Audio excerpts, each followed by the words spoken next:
Just a short prayer to Srila Prabhupada. じゃあまず最初にプラブパートへの、祈りの言葉から始めましょう。Namah Vishnu Padaya Krishna Prastaya Bhutale Srimakte Bhakti Vedanta Swami Iti Namine Namaste Saraswati Devi Gauravani Pachadane Nirvishesha Sunyavadi Vaskacha Deshatarine Jaya Shri Krishna Chaitanya Prabhu Nityananda Advaita Gadadhara Srivasadi Gaur Bhaktivinoda Hare Krishna Krishna Krishna Hare Hare Hare Rama Rama Rama Hare Hare. So we offer our respectful obeisances to our spiritual master, His Divine Grace, A.C. Bhaktivedanta Swami Srila Prabhupada. 私たちのスピリチュアルマスターである A.C. バクティベダンタスワミプラブパートに尊敬の礼を捧げます。I was born in the darkest of ignorance. 私は無知という暗闇に生まれました。And my spiritual master opened my eyes with the torchlight of knowledge. 私のスピリチュアルマスターが知識という光で私の目を開けてくださいました。And there's no way I can ever repay my debt to him. もうこの恩を返す方法は何もありません。May all living beings be happy.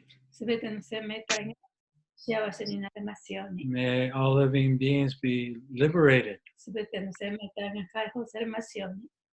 And may all living beings awaken and realize their true self in their relationship with Krishna. すべての生命体が目覚めて、クリシュナとの関係の中での本当の自分を知ることができますように。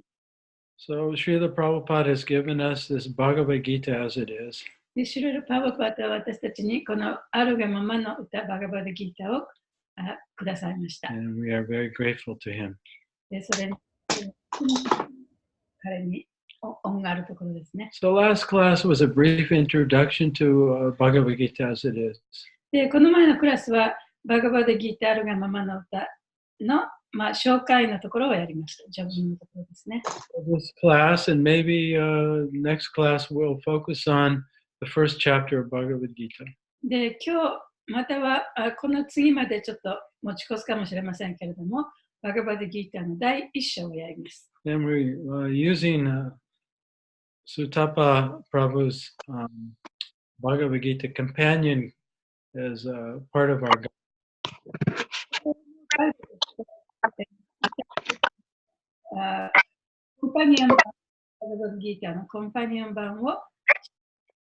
which I'm going to translate it and you put online on the line here. 私が一応訳して皆さんLINE でね配っていただいたと思いますけれども。So I really appreciate it. I've noticed how every day you're posting one verse from chapter 1 and the devotees are reading and studying it. I hope you are also reading the purports. で、一日にね、一節ずつそのバガバダギータの章をポストして立ち上げてで皆さんで読んでいらっしゃるのに気がついてますけれども、その解説の方も読んでいらっしゃると思いますけれども。Especially, I think the purport to text 1 and text 2 especially offer important information about the Bhagavad Gita in general and also about the first chapter. で特に第1節、第2節の中では、このバガバダギータの話に関してとても大切なことを説明するということですので、この解説も読んでいただけたかと思います。So today I wanted to talk about the first chapter of Bhagavad Gita and how important it is in the context of the Gita itself. で、今日はね、そのバガバダギータの第1章からの話をするんですけれども、その how important it is what? In the context of Bhagavad Gita itself. このバガバッドギーターの内容そのものがどんなに大切なものかというお話もしたいと思います。So I'm just going to speak generally about the whole chapter. だからその第1章のお話なんですけれども、大体その一般的なお話をね、しますね。そこから始めます。And then as you continue to study the first chapter, I want you to keep in mind what we have discussed today. で、その皆さんがそれぞれにそのバガバッドギーターのこの説をね、読んでいくに従って、今日はこれからお話しすることを念頭に入れて読んでいっていきたいと思います。So the first chapter in Sanskrit, it has a title. All the chapters have a title. で、その章の一つ一つにはタイトルもあります。Yeah. It's called Vishada Yoga. で、この第一章のタイトルをビシャダヨガと言います。So Vishada means grief. ビシャダというのは嘆きという意味ですね。So this is actually, it's very important. それはとても大切な言葉なんですね。Of course, when we read the chapter, it's also, you could say, setting. この章を読むにあたって、これやっぱりそのシーンの世界、どういう状況になって始まっているのかという、その設定する箇所でもあります。And so the scene takes place on a battlefield. で、この場面はその戦いの場、戦場なんです。And the main characters are Arjuna and Krishna. で、そこにいるアルジュナとクリシュナです。And so the first chapter is describing who's there at the battle. で、その最初の第一章のところで、その戦場に一体誰がいるのかということに。And as we discussed last week, the Bhagavad Gita is actually being spoken by Sanjay to King Dhritarashtra. 先月にもお話ししましたけれども、このバガバッドギーターというのは、サンジャヤがジュリタラストラの王様に話しているんですね。Right. And Sanjay is the student of Vyasadeva. サンジャヤというのはビアサデーバの生徒です。He's written all the Vedas. でビアサデーバのベーダーを編纂した人ですね。And Vyasadeva has empowered his disciple Sanjay to actually witness the battle and witness the conversation between Krishna and Arjuna through the process of remote viewing. で、その、ビアサデーバはサンジャヤにその特別な力を与えたんですね。それはその場所にいなくて向こうの方が見える、そういう力。でその力によってアルジュナとクリシュナとの会話をこう知ることができる、そういう力を与えました。Yeah, so Sanjay is reporting to the king, Dhritarashtra, the father of the opposite side in the battle. サンジャヤはそのドゥイタラストっていうのはそのアルジュナたちの敵側にいる方ですね。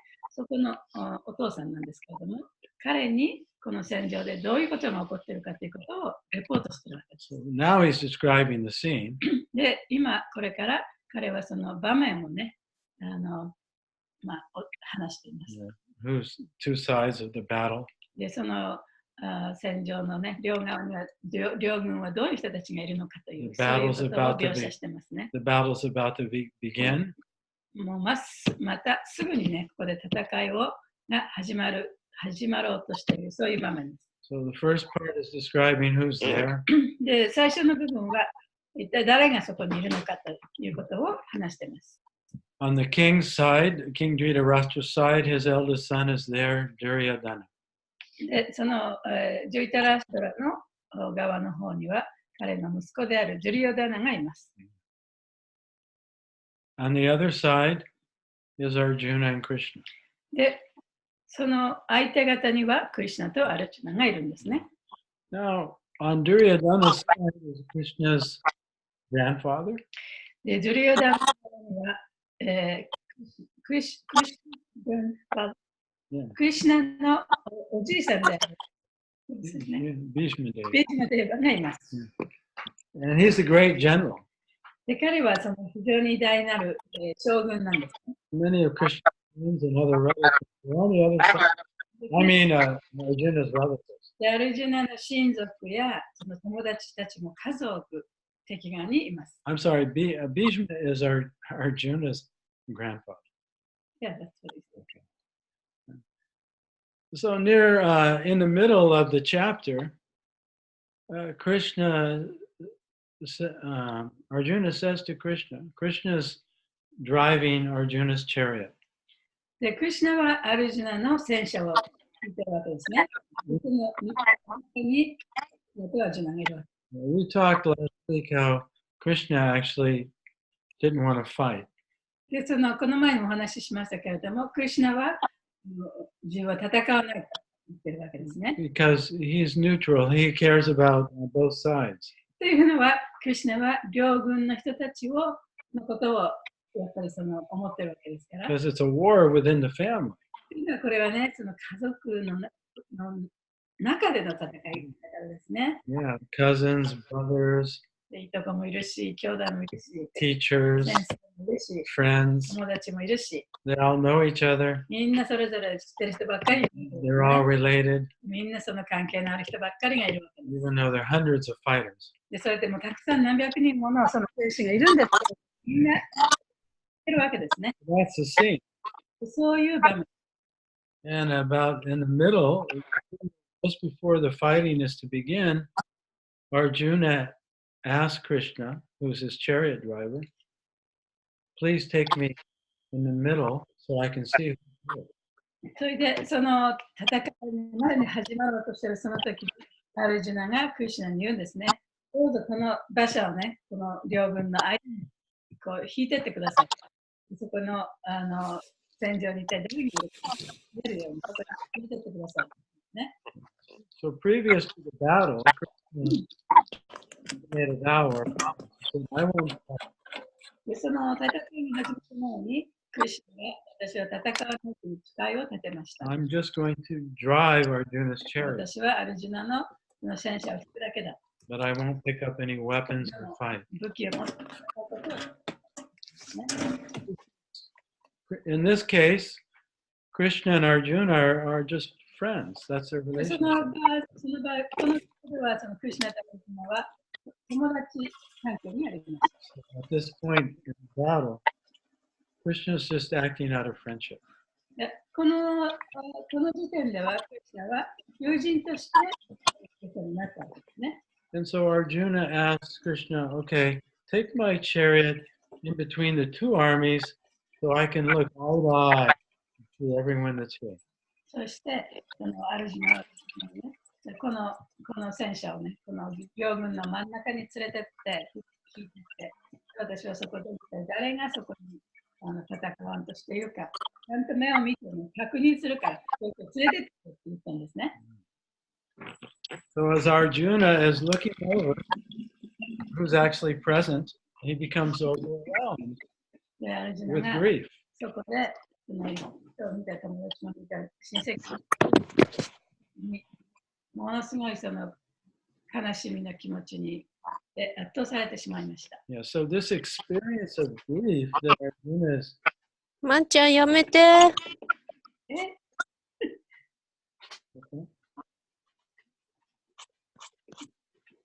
誰かの、マイクがオンになってますね。あ、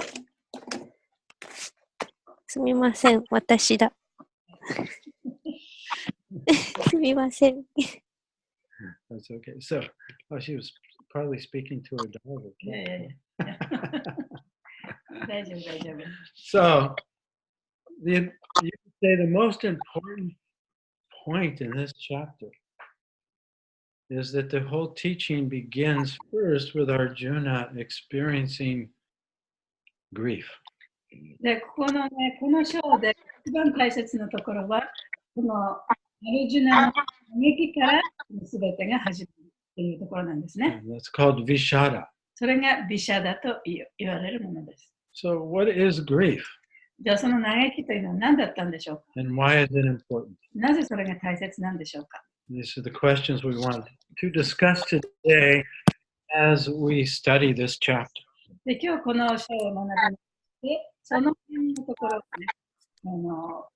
ね、持っておいてお話をします。So, maybe you heard of Elizabeth Kubler-Ross. エリザベス・クーロスって言ったことありますか？ She was a doctor from Switzerland. 彼女はスイス人のね、お医者さんだったんですね。I think she probably died 20 years ago. 多分20年ぐらい前にも亡くなっていることだと思います。And she grew up during World War II and experienced the Holocaust. 第二次世界大戦の頃にその頃を経て、あれ何でしたっけ、ユダヤ人の大量虐殺ねを体験してます。Holocaust. ホロコースト。Yeah. 日本語で何て言うんだろう、大量虐殺ですね。Yeah. And she did a lot of investigation and study about death and dying and the process of grieving. で、彼女はたくさん勉強した人なんですけれども、それは主にその死とかね、死ぬ過程とかね、what was the last one? Death and dying. The process of grieving. それをどういうふうに悲しむのかっていうね、その過程についての深くそれを勉強したり調べたりした人だったんですね。You see, so Arjuna is on the battlefield. He's looking at all his relatives. でアルジュナはこうやって戦場にいて、自分の親族たちをこう、ね、見てるわけ。Either he's about to die, で彼も死ぬかもしれない。or they're about to あ die, るいは親族たちもそこで死ぬかもしれない。and he's helpless to stop it. でそれをね、止める術はアルジュナにはありません。Just like we also have to die. で私たちもね、いつかは死ななきゃいけない。And we don't know when that's going to be. でその時がいつ来るかも分かる。It's always in the back of our そ mind. れはいつもね、こうやって自分の方でそういうことはちょっとはね、みんな考えてると思うんですよね。And so when we die or somebody close to us dies, we experience grief. で自分が死ぬ時、あるいは自分の周りの人が死ぬ時にはやっぱりその悲しみという感情がありますね。Now, because this begins at the very beginning of Bhagavad Gita, this discussion of grief, this is actually a very important part of spiritual awakening. でバガバドギーターはこの悲しみ、嘆きっていうかね、そういうものから始まるということは、この嘆きということに大きな意味があるという。So before Krishna enlightens Arjuna with the knowledge of the self, the knowledge of God, で、クリシュナがアルジュナにその魂というもの、あるいは神というもの、その知識でもって悟りを与える前に、Arjuna has to be ready. アジュナはね、それを聞く準備ができないといけないということですよね。So that's called a teaching moment. それは教えの瞬間というかね。日本語では何て言うか知らないけど、ちゃんと教えられる準備ができた瞬間ですね。So knowledge comes to the prepared mind. 知識というものはもう準備したマインドにやってくるものなんですね。So that's why chapter 1 is especially だ important. からこそ、第一章というのは特に大切だということなんです。So Elizabeth Kubler-Ross, she didn't only research grief in terms of death and dying, but also we experience grief whenever we lose something that we're attached to. で、エリザベス・クブラロスさんっていう人は、その死とかね、死ぬということに関する悲しみということだけを調べた人ではなくて、私たちもその日常にね、何か自分の大切なものをなくしたときに、やっぱり悲しみますよね。そういうことについても勉強しました。It describes grief as a process. で、彼女に言わせると、その悲しみ、嘆きというのはプロセスであると、過程である it's a series of thoughts and feelings and emotions. で、さまざまな、考えや感情や、そして心理的なものがね、こう、なんていうかな、遂行していく、そういう過程である。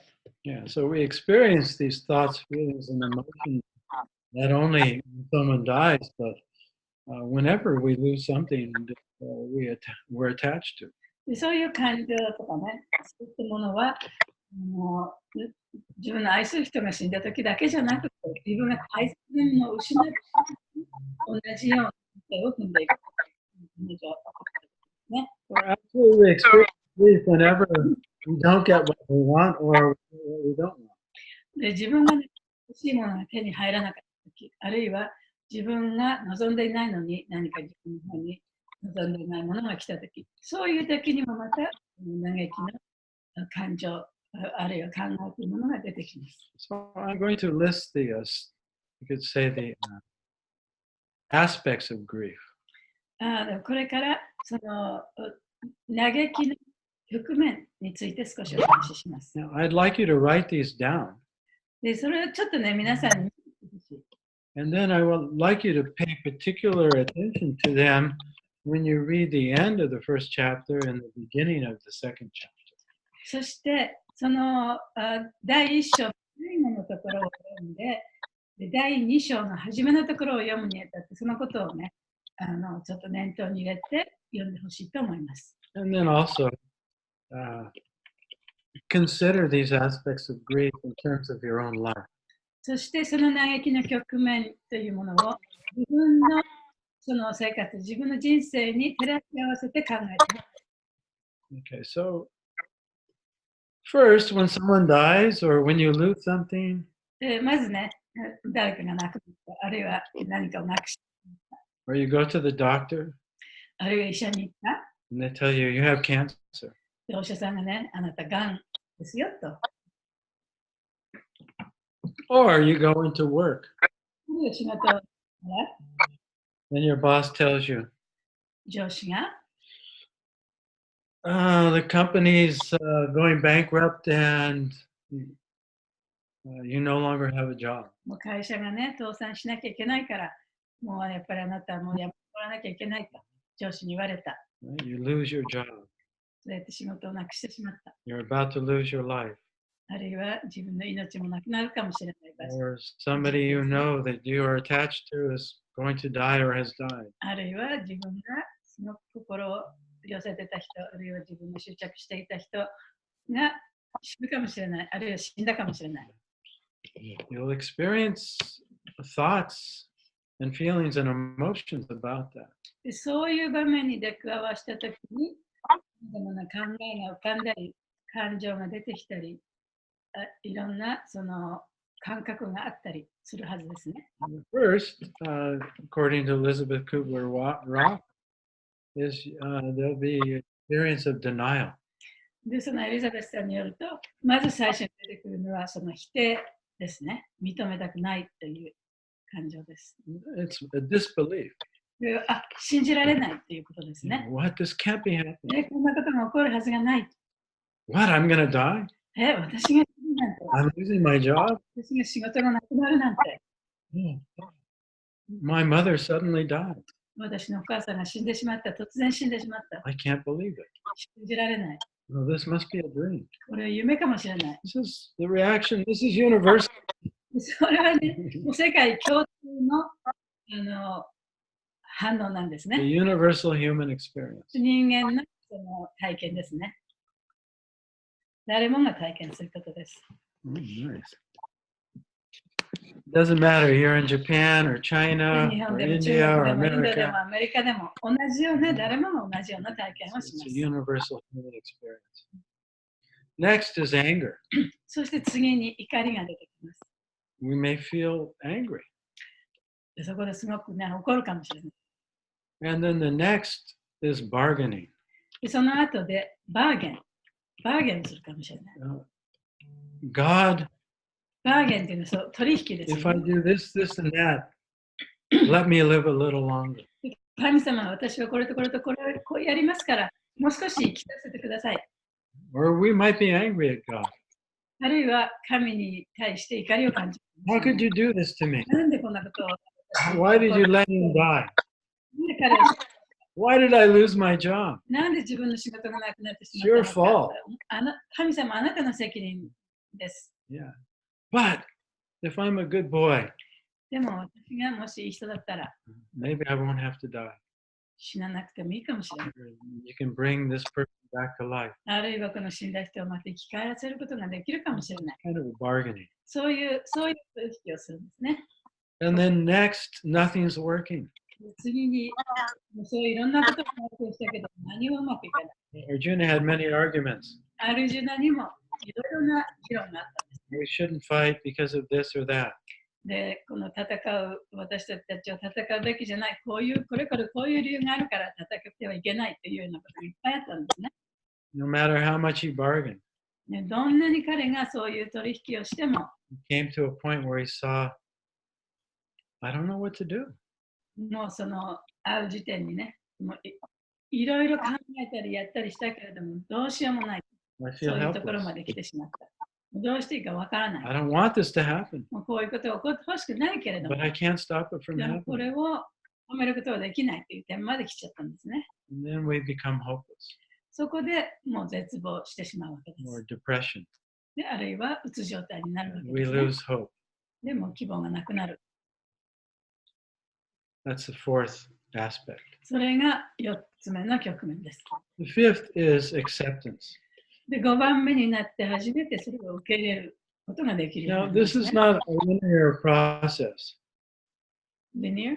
Linear it doesn't go from one to the next to the other. それはね、その一つ一つがだんだんとこうそういう過程を経るという、そういう過程ではないんですね。 And in fact, the grief or the pain doesn't stop until you come to it.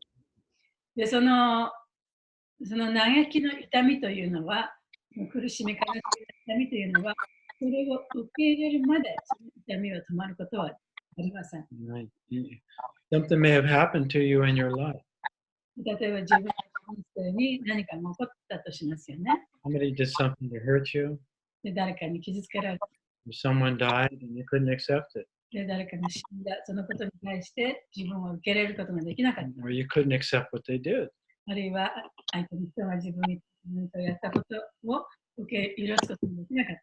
So whatever we resist what is, だからそこにあるものを、実際にあるものを拒絶する。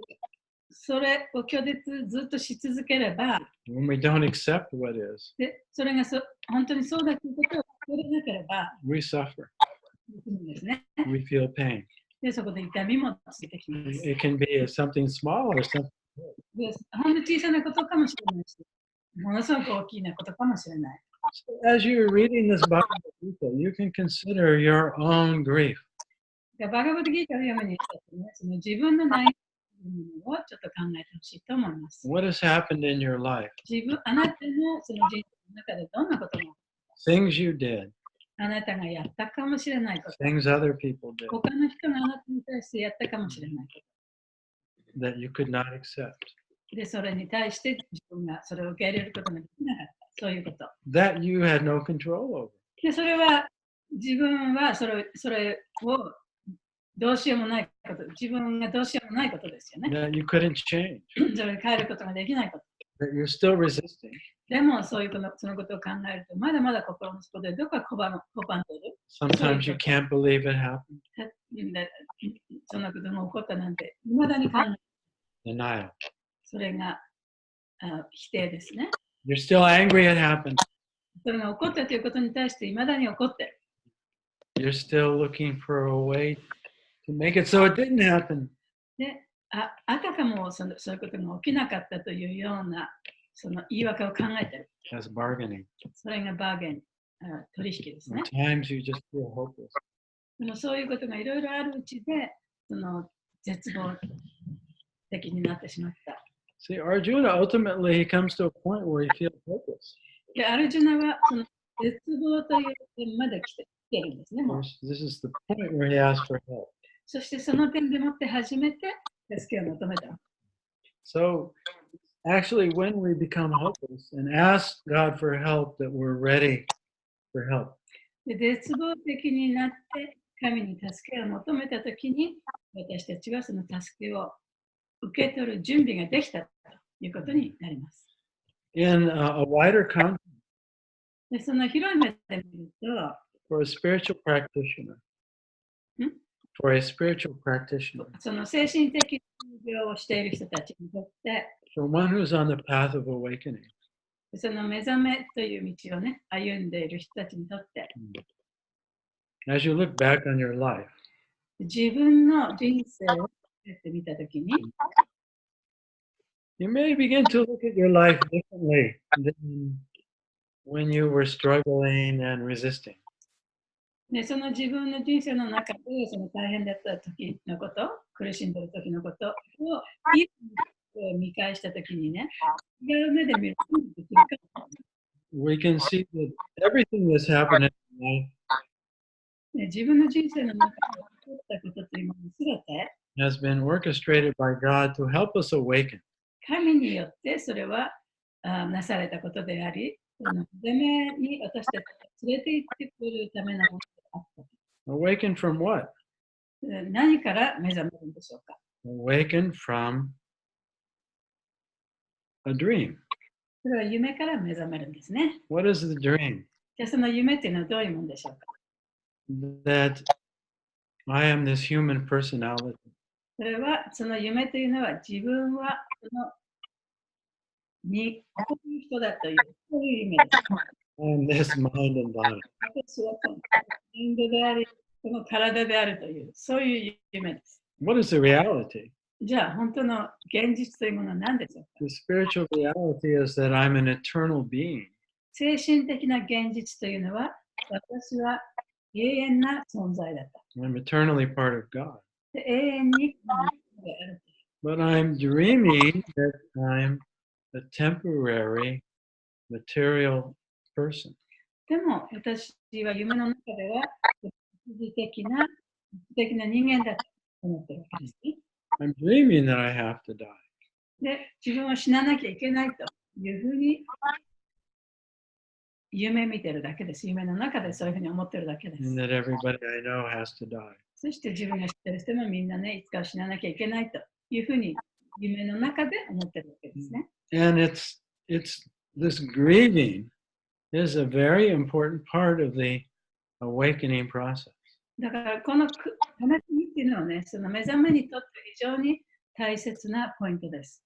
And therefore, chapter 1 is so important. だからこそその第一章ってとても大切なんですね。 Because without grieving, we're actually not ready to awaken.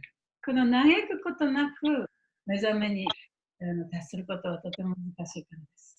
So you could say that's a lesson of the first chapter. それがその第一章のレッスンとも言えます。 That our experiences in life, our disappointments, and the things that we cannot control prepare us, bring us to the point of wanting to awaken. この人生の中で自分が体験したその悲しみ、あるいはその落胆したこと、大変だったこと、そういうことが私たちをこの目覚めという地点に導いてくれるんです。It's difficult to awaken from a happy dream. そのハッピーな夢を見てるときには、ね、目が高くないですよね。But if you're having a nightmare でも悪夢を見ていたら、 and your alarm goes off, そしてその目覚まし時計が鳴ったら、 or someone comes in and wakes you あ up, るいは誰かに起こされたら、 you're so happy. ああ、目が覚めてよかったと思いますよね。 Thank you for awakening me. 起こしてくれていいことと思いますよ。 Oh, I'm so glad the alarm woke me up. I see it's not a dream. I was just dreaming. 目覚まし起こされてよかった。安心しますよね。 So I'd like to tell you a teaching story just to illustrate this point that I often repeat. でその点をね、もう少しその皆さんに詳しく説明するために一つお話をします。 Maybe some of you have heard this story この before. 話は前にも聞いたことがある方もいらっしゃるかもしれません。 But please, if you've heard it, listen carefully to it. でも前に聞いた人ももう一回ね、ちょっと注意して聞いてください。 Then I want you to reflect deeply on your own life. そして自分の人生を深くね、振り返ってみてほしいです。So there was a woman, 一人の女性がいました。and she was asleep and dreaming. で、彼女は寝て夢を見てたんですね。And in the dream, she was on a train. 夢の中で彼女は汽車に乗ってました。And while she was on the train, she'd lost her 2 suitcases. で、汽車に乗ってる最中に、自分のスーツケースを2つなくしちゃったんですね。 Maybe you've had a similar dream. もしかしたら同じような夢見たことがある人もいるかもしれません。Now, this lady, her 2 suitcases, that's all she had in the whole world. で、この女性は、この2つのスーツケース、自分の所有物が一切合切入ってね、それしかなかった。She had no other possessions. もう他には何も持ってなかった。So when she couldn't find her suitcases, she was frantic. で、そのスーツケースがなくなってしまって見つけることができなかったときに、もうどうしていいかわからなくて、気違いのようになってしまった。Yeah, so she searched the train car she was in. で、自分がいたその汽車の車両をね、探してもらったんですね。She asked everyone she met, "Have you seen my 2 suitcases?" みんなに聞いて、私のスーツケースどこにあるか知りませんか？見ませんでしたか？ And she went from car to car like that. そうやって車両ごとに行ってみんなに聞いて、No matter how she looked, she couldn't find them. どんなに一生懸命探しても見つけることができなかった。 So she was becoming desperate. でもどうしていいかわからない状態になり And まし she was overcome with anxiety. た。もう本当にもう不安でいっぱいになって、 And just at that moment, でその時に、ちょうどその瞬間、 a car drove by her house. で彼女が寝ている部屋のそばに車がこう通ってったんですね。 Yeah, right next to the room she was sleeping. で彼女の寝室の窓のすぐそばを車が通ります。 And the car happened to sound its horn. でそこで車がなぜか警笛を鳴らしたんですね。 And she started to wake up. で彼女はもう半分ぐらいちょっと目が覚めてきた。 She was almost awake.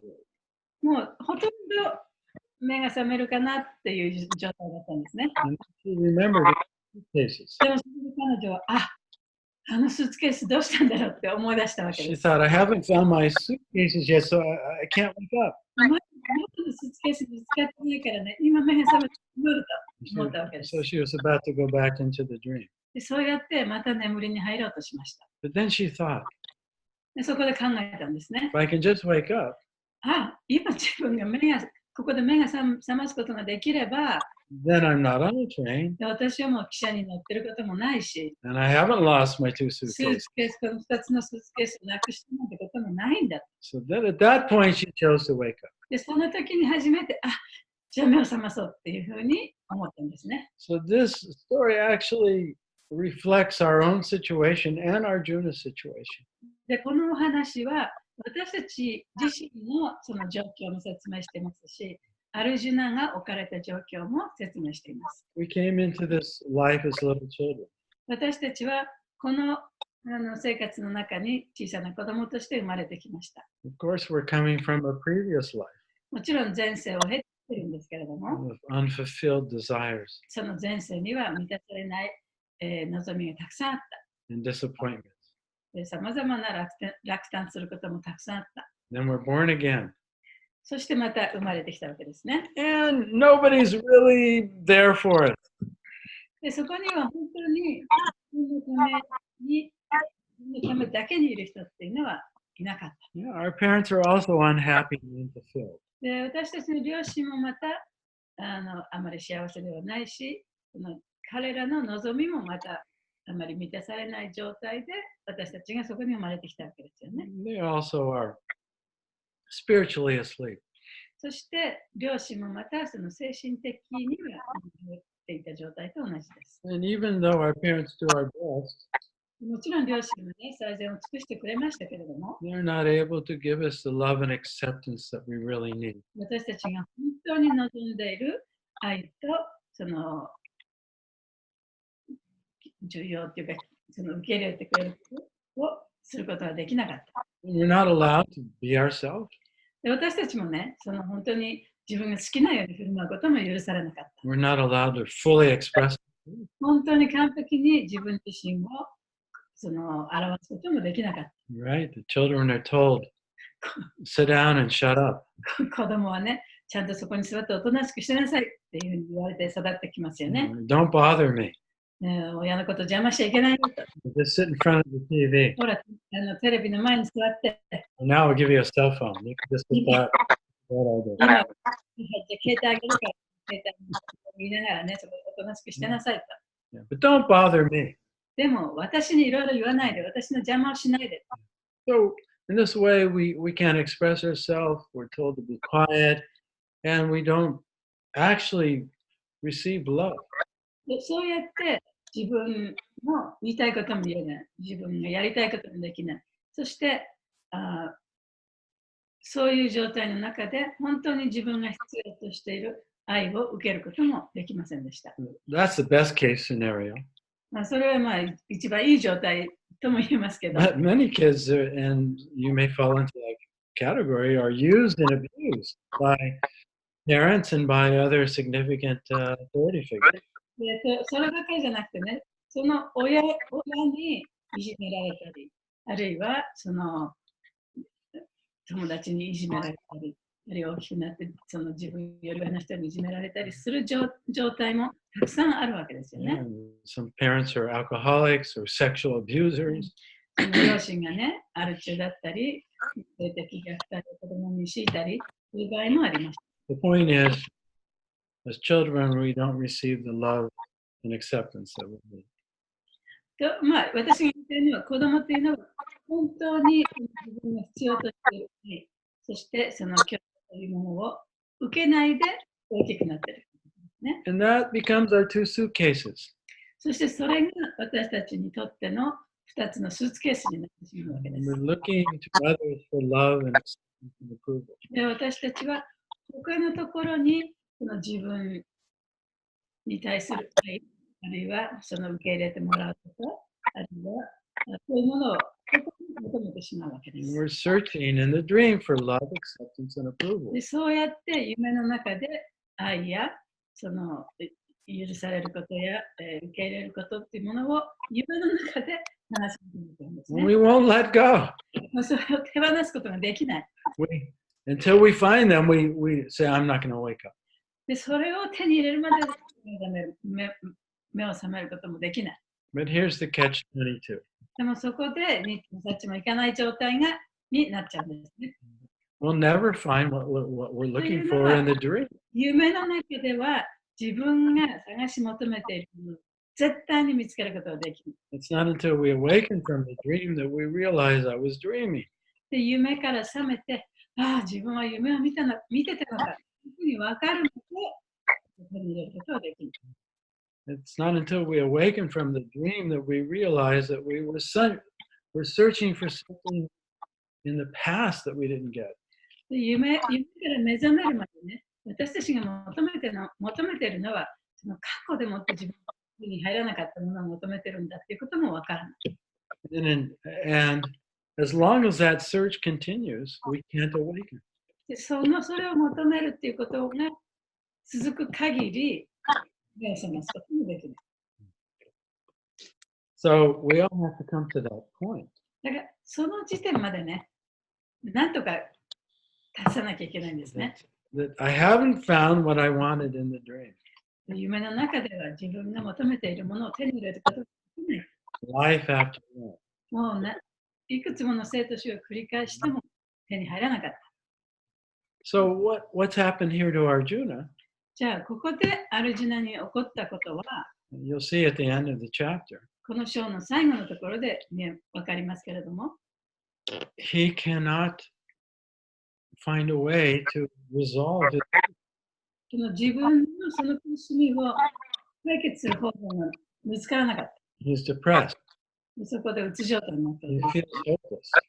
絶望的になってしまった。So this was one of the interesting things that Elizabeth Kubler-Ross writes about in her research.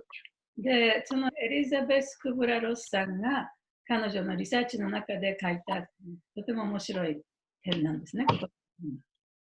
in order to live, we have to have hope. ね、生きてくるとね、やっぱり希望がなきゃ生きていけない。When we lose hope, then we die.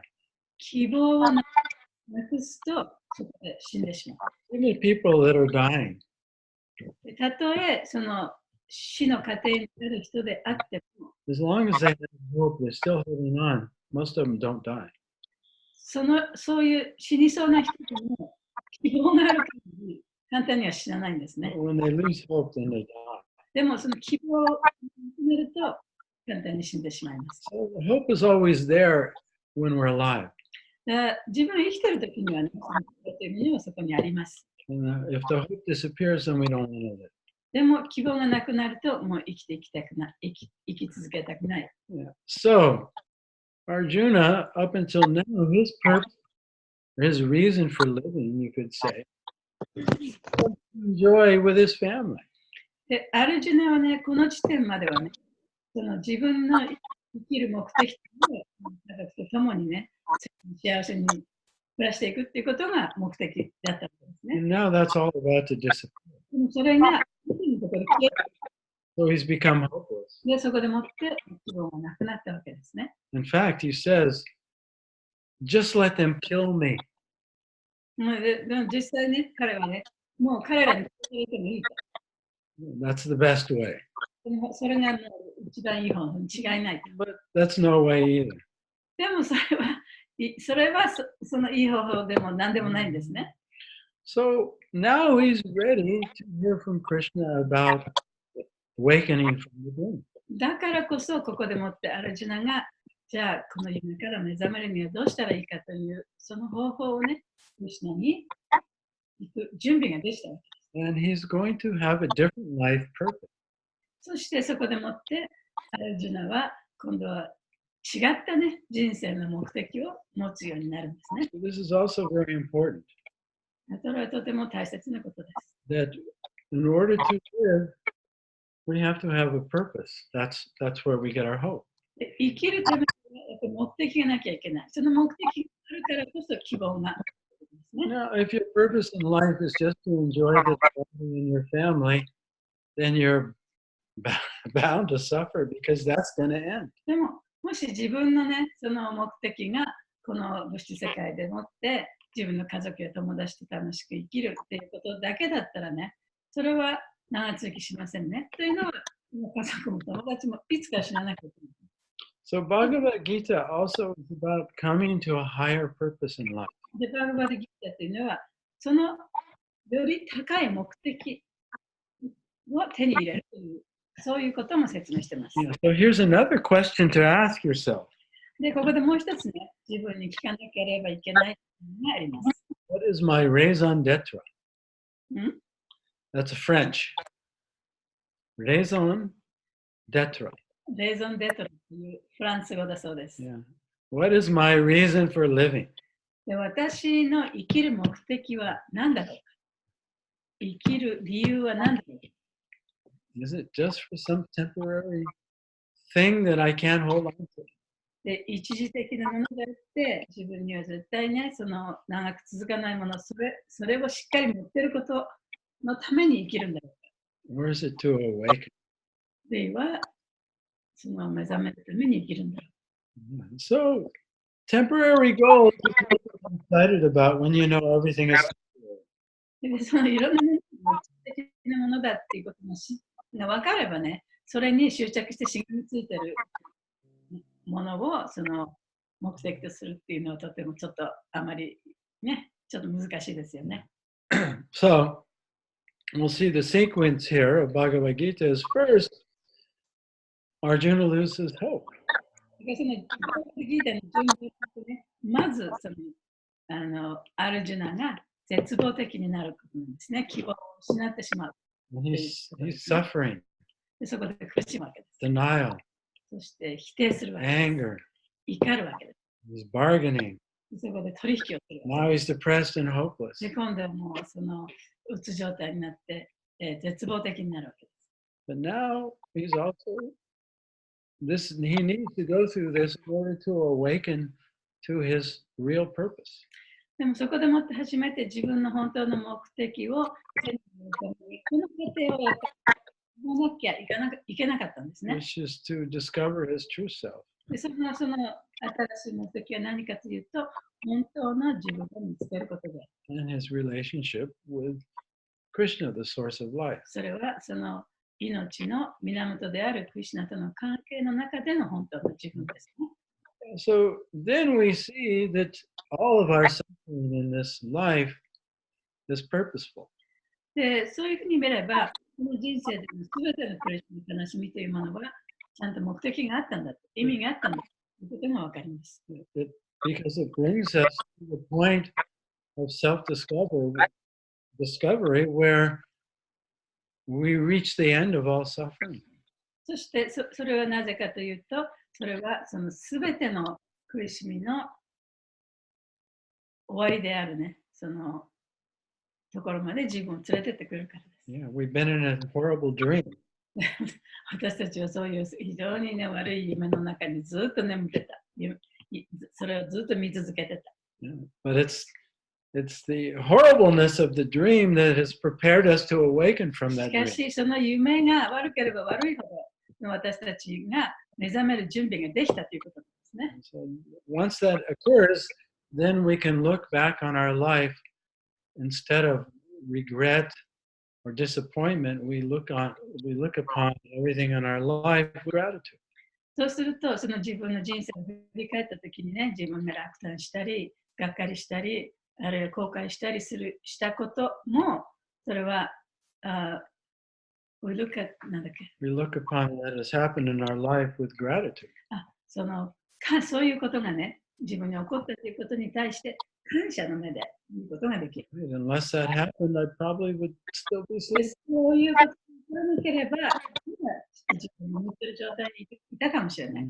Still not know my real self. 本当のものが分からなかったかもしれない。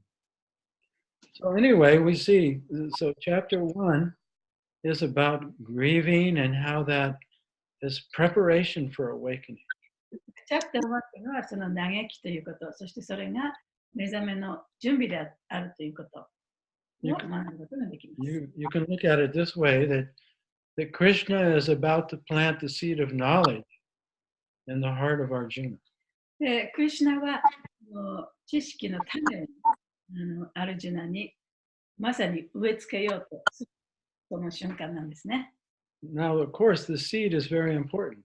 でもその種はとても大切なものですけれども、But the soil that you plant the seed in is equally important. でもその種を植える土壌というのもね、やっぱり同じぐらい大切なものです。If you plant a seed on asphalt, 種をね、アスファルトの上に置いたとしても、and it rains, で、もし雨が降れば、maybe it will sprout, もしかしたら芽が出るかもしれない。but it will never take root and grow. でも、ちゃんと芽が張ってね、大きくなることはないでしょう。Yeah, so actually, our attachments and our resistance to what is and the suffering that it causes actually prepares the soil of our heart for spiritual awakening.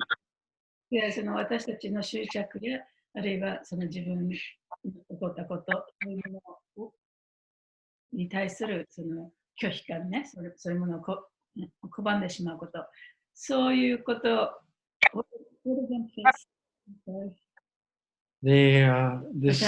our attachment and our resistance, 私たちがその拒否してしまうこと、the suffering that it causes, そしてそれに伴うこの苦しみ、is preparing us to awaken dream, すべて私たちの夢からその目覚めるための、to awaken illusion, 現像から目覚めるための、to experience the joy of our real self, そしてその本当の自分の喜びを味わうための our eternal self. 永遠な自分ですね。その喜びを味わうための And our relationship with God and with everything. すべてのものが神とのつながりの中でやっているということを知る喜び。Come to the end of suffering and the experience of real joy. のためです。You didn't end the sentences. So I'd like to suggest that everyone reread the chapter. だから皆さんにね、もう一回この第一章のところをね、もう一回読んでもらいたいと思います。and read all theで、その一つ一つのテキストの解説も読んでください。and write down your own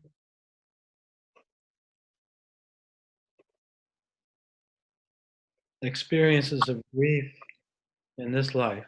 そして今までの人生の中で自分が苦しかったこと、その悲しかったこと、そういうことを書き出してみてください。Look at your denial, でそこで自分がどういうふうにそれをね、拒んだか、your anger, それに対してどんなふうな怒りを感じたか、your bargaining, どんなような取引をしたか、神様とね。your hopelessness. そしてそれに対して絶望したか。And then notice if you come to acceptance or if you're still resisting. そしてそのことに対してちゃんと自分はそれを受け入れることができているのか、あるいは未だにそれを拒み続けているのか。And also write down any questions you have. それと同時にどんな質問でもいいからそれに対する質問ですね。I think in the それも next, 書いて stay on chapter 1. Keep reading chapter 1. で、その第一章もう少し続けますね。第一章のところまた読み続けてくださいね。And then in next class, we'll discuss some of your reflections and questions. で、次のクラス、この第一章についての質問とか感想みたいにを皆さんと一緒に話し合いたいと思います。Please remind me. そういうふうに例えばに言ってくださいね。忘れちゃうかもしれないから。Also, chapter 1 leads into chapter 2. でまた、その、第一章が第二章にこう続いていくんです。Because the conversation around Arjuna's grief continues into chapter 2 until verse 10. でそのアルジュナのその苦しみ嘆きの会話というのが、第2章の10節まで続いていくんですね。So I'd like you to read into chapter 2. だからじゃあ第2章まで読んでみてください。Up to verse 10. 10節までね。第2章の10節。So does anybody have any questions or reflections right now if we have time? Do we have time? Oh, we've gone over time. I don't know. Yeah. I think it's just until it's from いや、 3:30. ちょっとオーバータイムしましたけど、時間のある人は質問とか、感想とかありましたらどうぞ。ハレクリシュナ。アナンダムルティです。聞こえますか？今日はありがとうございました。聞こえますか？聞こえます、見えます。はい。前回の宿題で、今日の質問や感想を書き出すっていうのが前回あったので、前回の感想を書き出してるんですけど、それを伝えても大丈夫でしょうか？はい、お願いします。はい。前回は第1章に入るまでに、ギーターがどういう流れで説明されていくかっていうことをお話しくださったと思うんですけど、感想が2つあって、1つは、ギーターを読むことで、その時に分からなかったり忘れたりしてしまっても、シュリーラ・プラッパーだとか、アーチャリアとか、クリシュナとつながることができるので、ギーターを読むということは非常に大切だっていうことを前回教えてくださったので、そのことがとても印象に残ってます。なので、一回読んで忘れてしまっても大丈夫だよっていう。はい。それと、二つ目に、起こったことすべてに意味がある。で、過去の苦しみも、今日のクラスの中でも同じことが言われていたと思うんですけども、過去に起こったすべてのことに意味がある。なので、スピリチュアルな目覚めのために、今日のクラスでもあったように、そういう嘆きとか苦しみとか、スーツケースなくしたと思ってもあがいている、そういう状態が、説明してくださったように、目覚めのための種を発芽させるための、肥やしになる、土壌になるっていうところが非常に勉強になって、で、それを聞くと、本当に今まであったことっていうのが全て、素晴らしいものだというふうに感謝できるなというふうなことを、前回の宿題として、はい、書き出しました。ありがとうございます。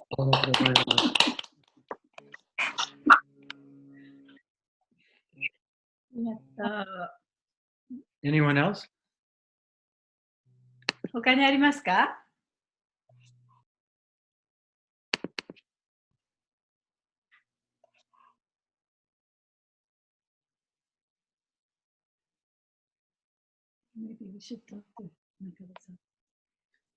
？Let me add one thing to that. もう一つね、それに加えて。When we get into the second chapter, 第2章に入ると、Krishna is going to explain to Arjuna how to awaken and how to actually deal with grief.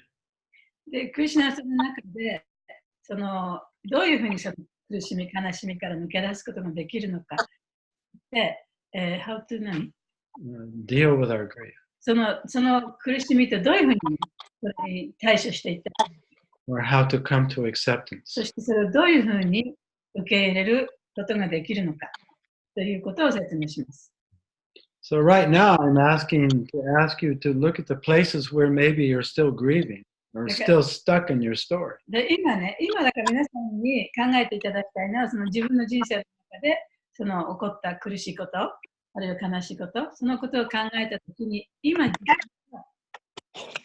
もこの苦しみ、悲しみを続けているのか、どういう場面でそういうことね、そういうことを考えてみます。In order to get to chapter 2, then we'll be discussing with each other and supporting each other through the process of coming to acceptance. で、その第2章に行ったときに、じゃあその苦しみをね、皆さんと分かち合って、どういうふうにそれを乗り越えるかということ、そういう話をしながらみんなで乗り越えていきましょう。Based on Krishna's もちろん instructions ク to リシ our ナ Lord. クリシナのアジュナに対するその教えに従ってですよ。Okay, so let's just summarize before we end. じゃあ終わる前にちょっと要約しますね。Write down the stages of grief.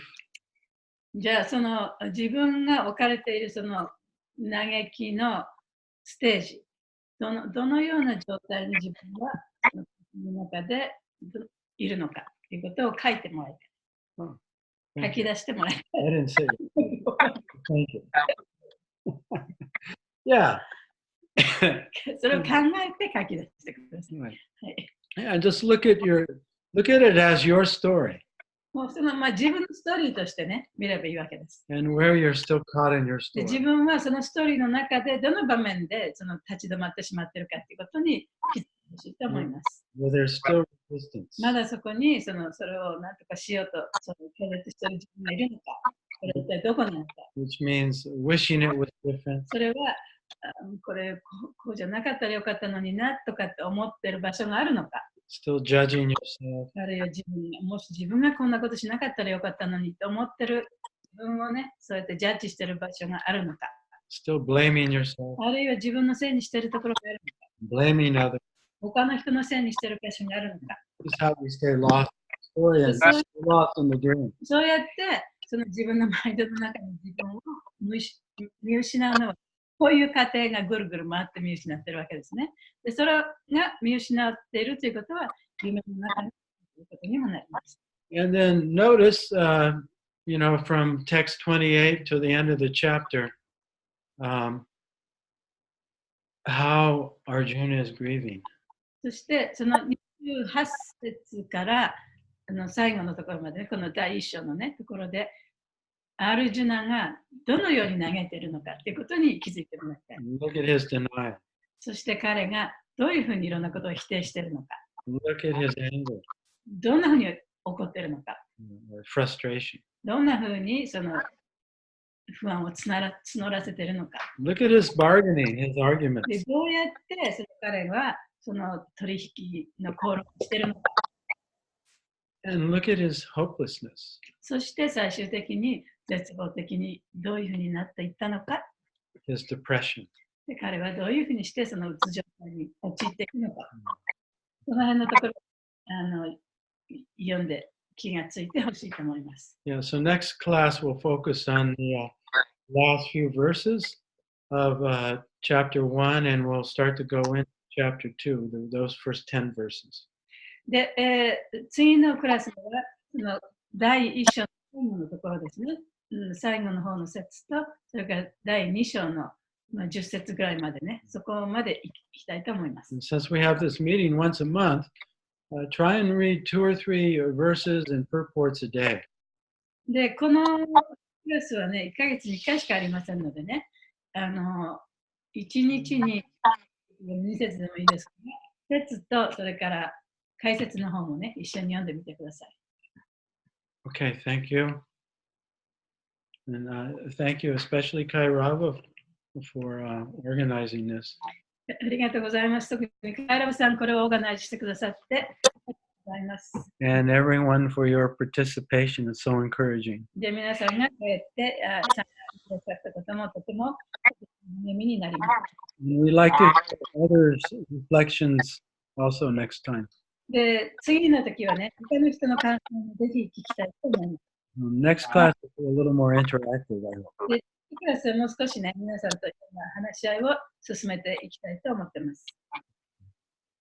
So, all glories to Srila Prabhupada, all glories to Bhagavad Gita, and all glories to the assembled Vaishnavas. ありがとうございます。ありがとうございました。ありがととても面白かったです。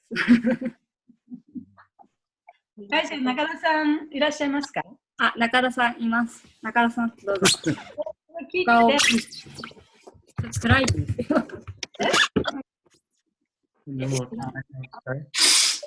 カイプでやる？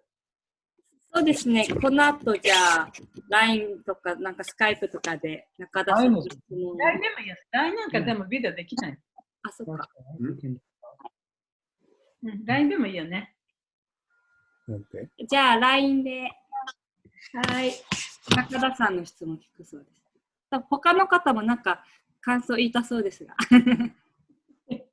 先に言わせたらいいですか。Well, if he doesn't mind being recorded and we can stay, then we can just stay on this. もし中田さん別にそのレコーディングしても構わないっていうんだったら、聞ける人は一緒に聞いてもいいですけど。どっちでもいいですよ。何か。じゃあいいですか。はい。先日沖縄でお世話になりました。どうもありがとうございました。いやいや、一章の方でリアーサ聖者という人が出てきますね。はい。で、その同じ名前が指定継承の4代目のビアーサという人と同じ名前なんですが、同一人物なんですかね。So in the chapter one, there's the name Vyasa is mentioned. But in the disciple succession also there's a Vyasa. Are they the same person? Same person. そうです。そうですか。はい。そしたら、どうしてですね、聖者の弟子でしょ、その、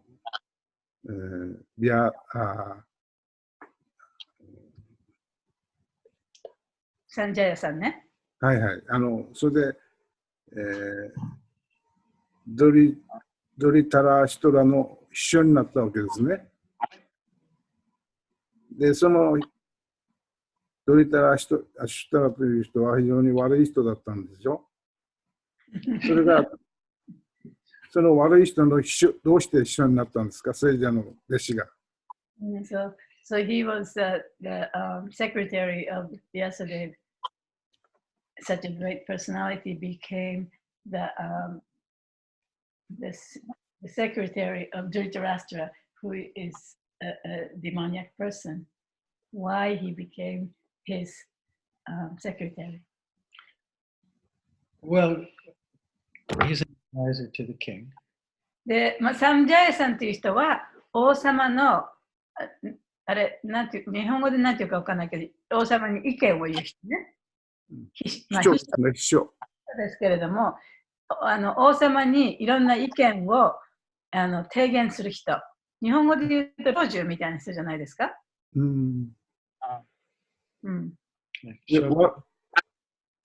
の悪い人の秘書になったっていうのがちょっと納得できないんですけどね。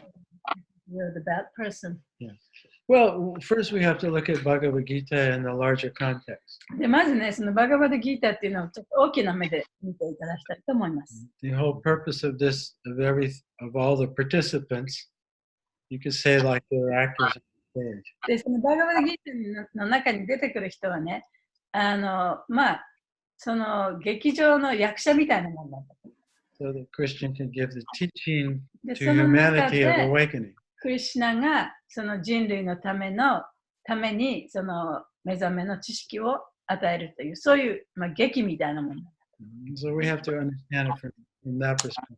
だからそういう目でちょっとね、見てどうでしょうか。So everyone's, some person is a bad person, someone's a good person, and all the different personalities are acting. だからその舞台の上ではやっぱり悪人もいなきゃいけないし、いい人もいなきゃいけないし、いろいろな役割があって、そこでもってクリシュナが教えを授けることができるようになっているんです。No, it's not that Dhritarashtra is such a bad person. でね、ドゥリタラストラ王様がその大悪人ということではないんですね。But he's not a perfect person. でも、完璧な人ではなかった。He's human. 普通の人間なんですね。Humans are an illusion and they're imperfect. で、その人間っていうのはね、普通の人というのは、その幻想の中で妄想の中に住んでいる。そういう中で生きている人です。So he is the uncle of Arjuna. で、ドゥリタラストラはアルジュナにとってはおじさんに当たる人ですね。Now, when Arjuna's father was the king, but he died very young. アルジュナのお父さんっていうのは本当は王様だったんですけれども、若い時に亡くなってしまった。Arjuna was just a baby. でもまだアルジュナとその兄弟たちはまだ小さい子供だったんですね。So he couldn't become king. だから王座に座ることができなかった。So his father's brother became the king. だからその王様の兄弟、要するにドゥリタラストですね。彼が王座に座ったわけです。And that was perfectly fine. で、その時はもうそれちゃんと理にかなった王座の取り方だったんですね。But human beings are greedy. でも人間というのはやっぱり欲があるから。So when it was time for Dhritarashtra to give the kingdom to Arjuna, actually to Arjuna's brother Yudhisthira, he was too attached and he couldn't do it. で、そしてその時が経ってね、その兄弟、アルジュナの兄弟たちが大きくなって、もう王様にもなることができる年齢まで達したと。その時にドゥリタラストラは人間としての欲を捨てきることができずに、その自分の王座をね、そのアルジュナのお兄さんであるユディストラに譲ることができなかった。Well, Sanjaya had always been the advisor to the king. でサンジャヤっていう人は、その王様に対するその、老中といってね、そういう地位にずっといたわけです。その頃から。And oftentimes advisors stay with a bad leader with the hope of protecting everyone. その日本語で秘書という言い方はちょっと分かりにくいかもしれませんけれどもね、老中っていうのはたとえ自分のその殿様がね、あんまりいい殿様じゃなかったとしても、その人が良くなければないほどね、老中にちゃんと意見を申し立てて、ちゃんといい政治をしていくように、ずっとその悪い王様であってもそこについてることが多かったわけですね。So if Sanjaya had refused to be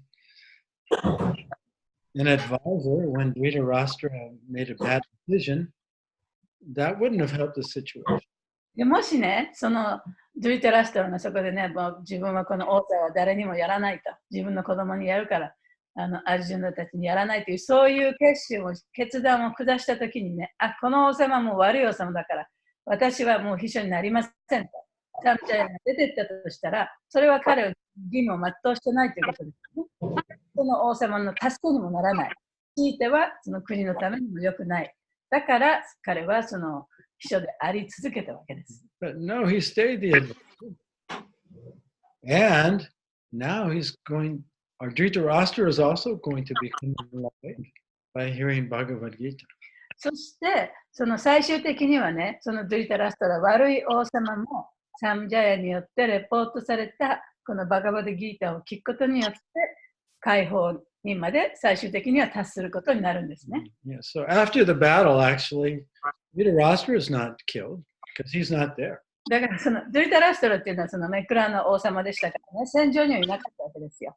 それで、その戦いが終わった後も、だから殺されることはなかったわけですね。And after the battle, Dhritarashtra, he renounces home life, he goes to the forest, and he attains spiritual perfection. で、その戦いの、クルクシェトラの戦いの後、彼はその所属的なファミリーとかすべてを捨てて森に入って解放を得ます。So we have to see the whole story in terms of his higher purpose in Krishna's lead. クリシュナの娯楽の活動の中で、このバガバドギーターが語られたという、それのね、目的をこの大きな目でね、見ないとわからないかもしれないですね。Thank you for your question. It's a very good question. とても素晴らしい質問ありがとうございます。もう一ついいですか？あと一個質問いいですか？はいはい。司令官のドローナという方いますね。はい。その人はブラフマナーだったわけですね。はい。ブラフマナー。そのブラフマナーというが戦争に参加できるんですか？戦争はクシャトリアがやるんじゃないですか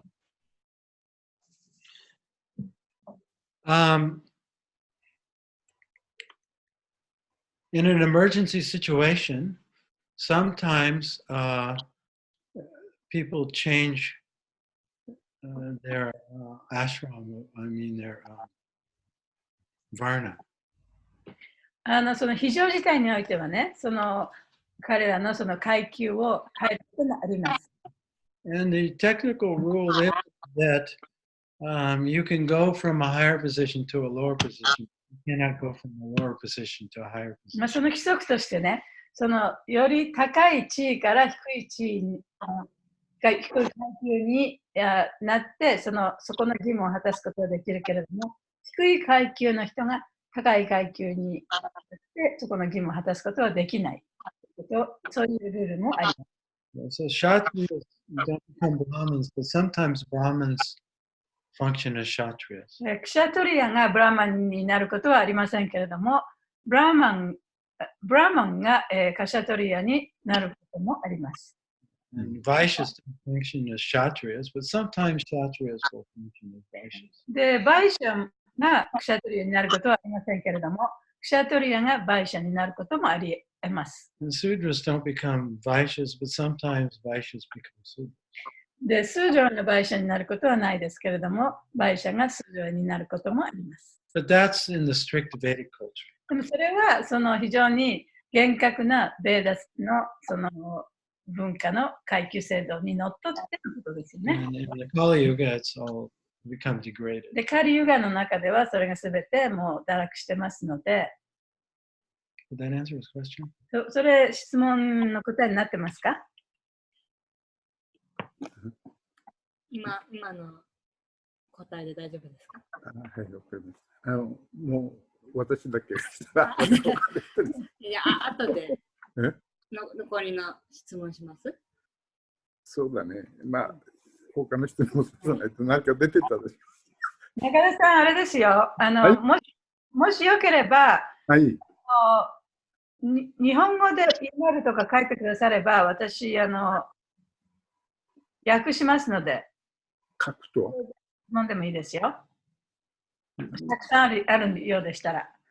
メールで質問するって意味ですか？それでもいいですよ。でだって1ヶ月あるからね。いろいろ、これから続くわけだから。中田さんでもちょっとメールとかが苦手みたいなので。でもじゃあ、かいちゃんが聞いてそれを打ってくれればいいじゃないですか。そっか。私が送ればいいのか。そう。了解しました。はい。どうもありがとうございます。ありがとうございます。ありがとうございます。Yeah, thank you. And please don't hesitate. 中田さん。中田さん、遠慮しないで、はい。どんどん質問してください。わかりました。どうもありがとうございます。みんなの勉強にもなりますので、聞きたいけど聞けない質問みたいな。そうそう。I should leave more time for questions in our next class. で次からもうちょっとね、質問の時間を長く取りたいと思います。ありがとうございます。はい、ありがとうございました。So I guess we'll end today. 今日はこれで終わりにしましょうかね。ちょっと長くなりましたけど、1時間半やったけど。And so our next class will be what day? 次のクラスはじゃあいつでしょうか？毎月第一火曜日に固定したんでしたよね。はい。OK。So it will be 来月は2月の8日14日 ?8日。2月4日ですね。So 4日 they're ahead of us one day. 2月4日の8時半からになります。はい。2月4日。Yeah. 皆さん、それでよろしいですか？ということはマンデーね、こっちのね。OK。